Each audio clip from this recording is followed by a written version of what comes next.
In recent days, the Pokrovsk sector has remained one of the most volatile areas on the entire front, with Russian assaults repeatedly repelled.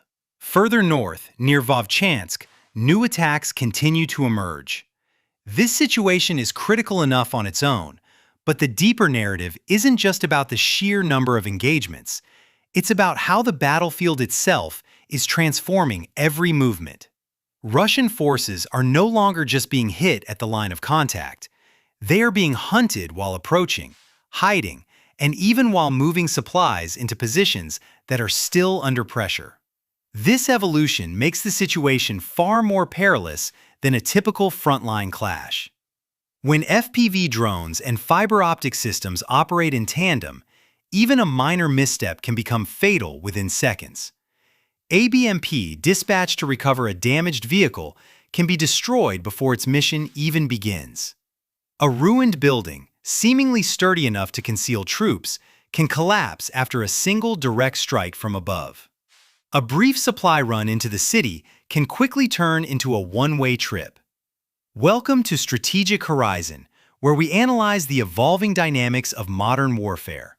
Stay with us, because the true story near Pokrovsk and Vovchansk is no longer simply about who attacks faster. It's about how detection itself is being weaponized into destruction. And if forests, ruins, and the cover of night no longer guarantee safety, then how can Russian troops possibly hold ground under a sky that never seems to look away? We'll reveal how this relentless surveillance is fundamentally reshaping battlefield tactics. The first indication that Pokrovsk is becoming dangerous in a new way often appears before any direct assault even begins. In one of the clearest battlefield sequences, a Russian BMP moves up alongside a tank that has already been knocked out, seemingly initiating a recovery effort. This should ideally be a rear echelon task, carried out under some degree of cover. Instead, the vehicle is struck almost immediately by a Ukrainian FPV drone and explodes where it stops. A damaged tank typically creates a problem that draws in crews, support vehicles, and recovery decisions. The BMP doesn't enter an empty space to pull a disabled vehicle away. It enters a zone that is still under constant watch from above. This strike demonstrates that the danger near Pokrovsk doesn't end when a vehicle is disabled. In many ways, that's where the next layer of threat begins. Once one machine is hit, anything sent to inspect it, recover it, or secure the area may also be drawn into the same deadly cycle. The sequence becomes even more telling after the blast. A reconnaissance drone doesn't leave the area once the BMP is destroyed. It remains overhead, continuously searching for movement around the wreck. This is where the battlefield starts to look less like a series of simple hits and more like an organized hunt. Men who appear to survive the explosion attempt to move away from the burning vehicle, drifting toward the edge of a nearby tree line. But the air above them remains occupied. This signifies that the strike was not treated as a finished event. It was considered an opening move, followed by another stage in which survivors could be tracked, separated, and pinned in place before they could reach stronger cover. This dynamic is crucial because Pokrovsk is not a quiet sector where one dramatic clip can be dismissed as an isolated moment. It has remained one of the most active directions on the front, meaning the roads feeding into it are under constant pressure. In such an environment, every approach route carries more than just traffic. It carries patterns. A damaged tank on a road, a BMP arriving beside it, men disembarking after a blast. All of this creates a chain of visible actions that drones can follow in real time. The road ceases to be merely a line between the rear and the front. It becomes an integral part of the battlefield itself. What used to be transit space now functions like exposed ground under direct observation. If recovery teams, support vehicles, and crews attempting to clear damaged armor can be struck this quickly, then the area behind the immediate front line is also being decisively shaped by Ukrainian drone control. The result is a front where damage is harder to contain because every attempt to respond can inadvertently create another target. This raises a fundamental question, stemming from that one burning BMP at Pokrovsk. What is now more dangerous for Russian forces? The front line itself, or the road that leads them into it? That's where the debate becomes serious, because the first answer may no longer be as obvious as it once was. Russian infantry near Pokrovsk are no longer simply disappearing after they abandon a damaged vehicle or break contact. In many combat sequences, the next phase of the engagement begins the moment surviving soldiers reveal that they are still moving. Once that happens, the fight shifts from a strike on equipment to a relentless chase against exposed men attempting to reach cover before the next drone arrives. This pattern frequently starts at the edge of a tree line. After a vehicle is hit or a position becomes unsafe, several Russian soldiers will run toward the nearest patch of woods. They don't remain as one group for long. They split apart and try to lower their profile. One soldier might cut left between the trees, another moves straight ahead and drops low, while a third slows near the brush and waits. This choice is likely intended to reduce losses from a single blast, but it also inadvertently creates separate, easier targets. The reconnaissance drone does not lose track of them. It keeps each man in view long enough to relay their positions forward, and that's when attack drones begin to close in. The subsequent part of the sequence reveals how little distance now exists between movement and exposure. A group tries to advance or escape in short bursts from one tree trunk to another, then stops for a few seconds, then moves again. Instead of breaking contact, this stop-and-start rhythm actually makes the pursuit easier. The drone only has to maintain its line of sight on the movement and wait for the next dash. Each pause confirms where the soldiers are trying to go, and each new sprint narrows the likely point of shelter. By the time the men reach what they hope is harder cover, the route behind them has already revealed the route ahead. That is why the footage consistently returns to the same types of places: a ruined house, a farm shed, a low wall, a damaged outbuilding. Russian soldiers reach these spots one after another and try to disappear inside them. Some enter through broken doors, some press into corners from the outside, some lie flat against a wall and remain still. But the drones are already above the area. Once a soldier is seen entering a structure, that structure immediately becomes the next target zone. The drone team no longer has to search a wide area. It only has to watch the exits and the nearby ground until the attack window appears. In several sequences, that window opens almost immediately. A soldier might hide inside a ruined house, then shift position after a short delay. A group might reach a house and attempt to stay low near the entrance. A third could remain outside, hugging the wall, hoping the building itself will block the view from above. None of these choices offer lasting safety. The reconnaissance drone maintains the location, and the strike drone is directed precisely onto the point where movement was last confirmed. What truly matters here is not dramatic destruction, but rather the fact that the time between being seen and being attacked has become extremely short. This is the profound battlefield change happening behind these scenes. The problem for Russian infantry is no longer simply finding cover. Near Pokrovsk, hiding still occurs, but it no longer ends the danger. It only delays the next strike by a minimal margin. If that sounds like an accurate assessment of this battle, then the comment section should weigh in on one key question. Has concealment now become merely a short pause rather than a genuine path to survival? The battle near Pokrovsk becomes even more dangerous when Ukrainian drone teams stop treating one vehicle or one shelter as a single target and instead begin attacking it in layers. This is the point where the battlefield stops looking like a series of separate strikes and starts resembling a controlled, sequential operation. In several combat scenes, once a tank or armored vehicle is confirmed to be difficult to destroy with a single hit, multiple drones are brought to bear on the same objective until the crew loses any real chance to save it. This sequence usually begins with initial contact, not immediate final destruction. An armored vehicle is spotted moving under pressure or sitting near cover. The first drone comes in and lands a hit, but the result isn't always a full kill at once. The vehicle might slow down, turn slightly or remain in place with visible damage. At that moment, the crew often appears to believe the worst is over if the hull is still intact. Some stay inside and wait. Some try to assess whether the engine can restart. Some reach for the hatch and prepare to exit. A follow-up drone is then sent in almost immediately. The timing here matters more than the blast itself. The second pilot is not searching a wide area or looking for a new target. Their job is narrower and more direct. The damaged vehicle has already been fixed in place by the first hit, so the next drone is used to finish the target before the crew can escape. In practical terms, the first impact slows the target, while the second one effectively closes the door on survival.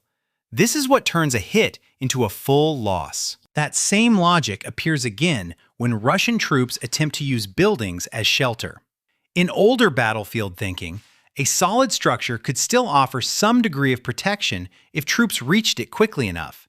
In these combat scenes, that assumption breaks down rapidly.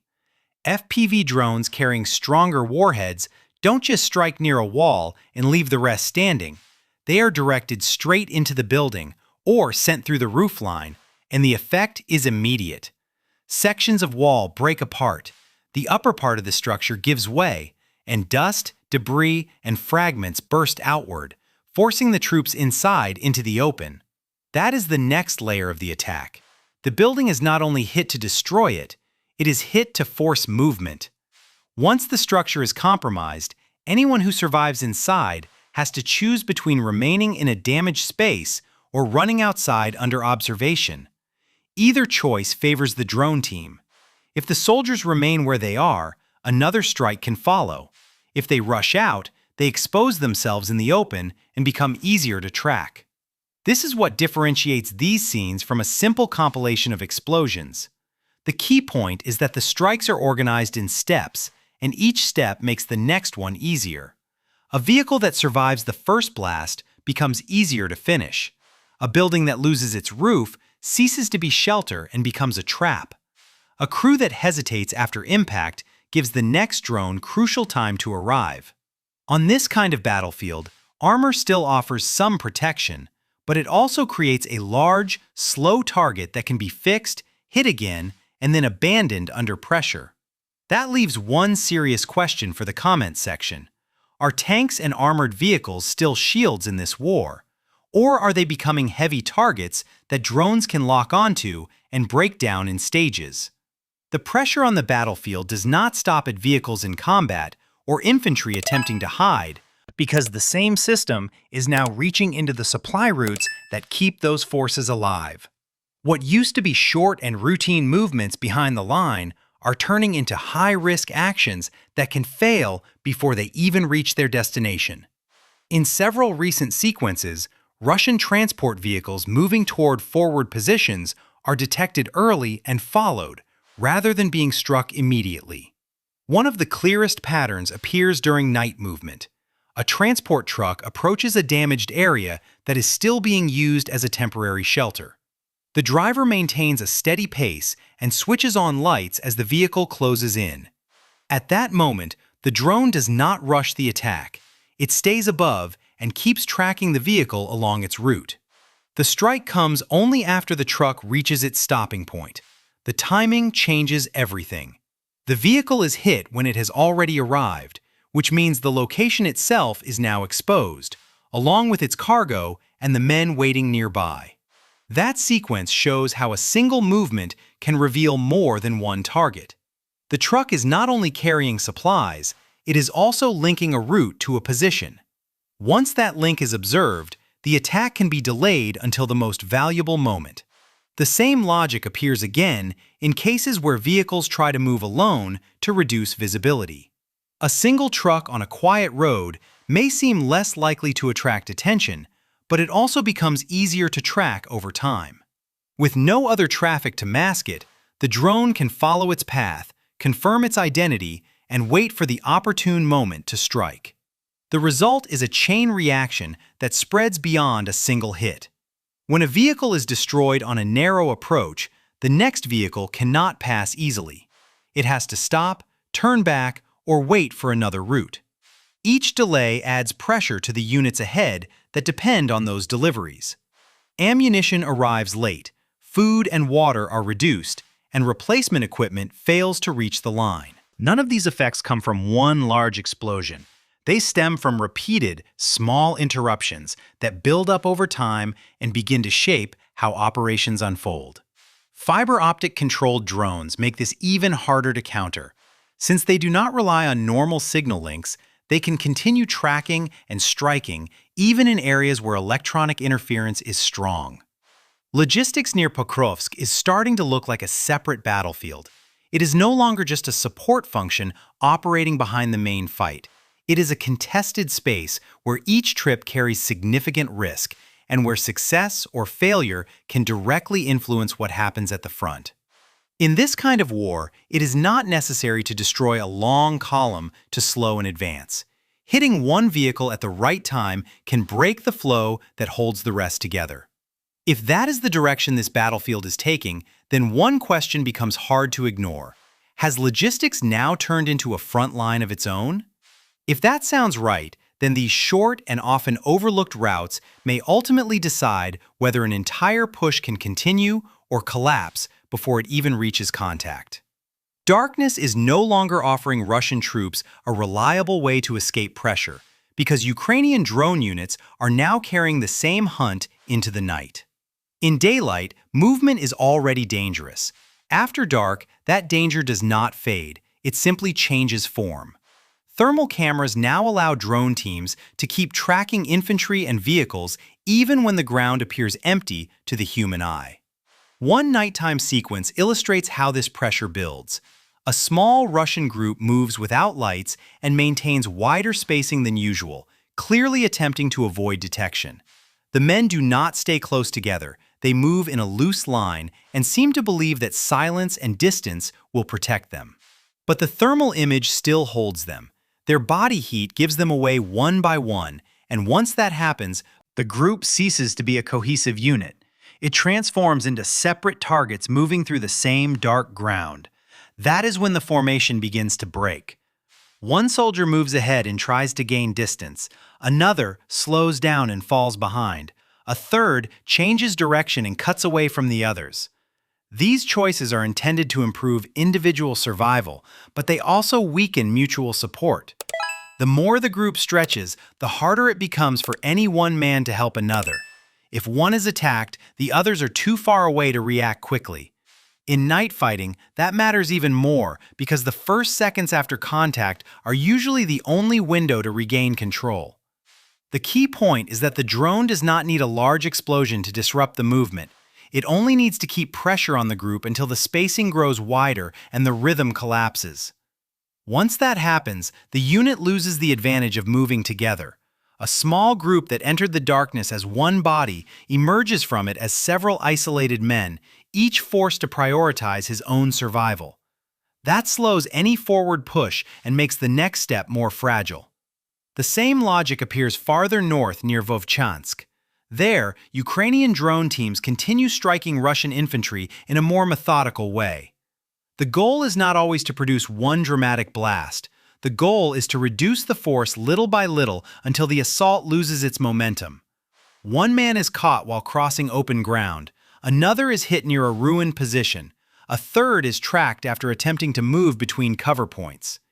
Each loss may look small on its own, but together they thin the attacking line before it can build enough pressure. That is why this part of the war should be understood as one connected pattern, not as separate local incidents. Pokrovsk demonstrates how drones punish movement near one of the most active sectors in Donetsk, while Vovchansk shows that the same method can wear down infantry on another front through steady, repeated pressure. Once the sky maintains its watch into the night, darkness no longer restores safety. It only hides the ground from the men below, not from the drones above. This may be the clearest warning in the entire sequence. During the day, cover is already losing value. At night, even the old hope of moving unseen is fading fast. If drones are making both day and night equally dangerous, then how significantly will attacking forces need to change the way they send infantry into battle? when even darkness no longer provides them with a reliable shield. Ultimately, what emerges is not merely a series of successful drone strikes, but a relentless, tightening chain of pressure that escalates from one stage of the battle to the next. ABMP dispatched to recover a damaged vehicle is incinerated before its mission can even begin. Survivors fleeing for the tree line remain under constant surveillance. Ruined houses, sheds, and small structures offer only a fleeting pause before the next strike follows. This is what makes this battlefield so profoundly significant. If one side commands the low-altitude airspace, it can systematically impede movement, disrupt coordination, and incrementally weaken an attack, one small target at a time. The damage might appear limited in each isolated incident, but collectively, it profoundly shapes the tempo of the entire conflict. The critical question now is, what comes next? Russia may attempt to adapt with smaller groups, shorter movements, and more effective camouflage. However, if detection remains this swift and follow-up strikes this organized, such adjustments may only reduce losses rather than fundamentally solving the problem. This is where the real debate begins. Can Russian forces still devise a viable counter to this level of drone control near Pokrovsk and Vovchansk? Or is this becoming the grim new normal for modern ground warfare? Share your thoughts on this evolving dynamic in the comments below.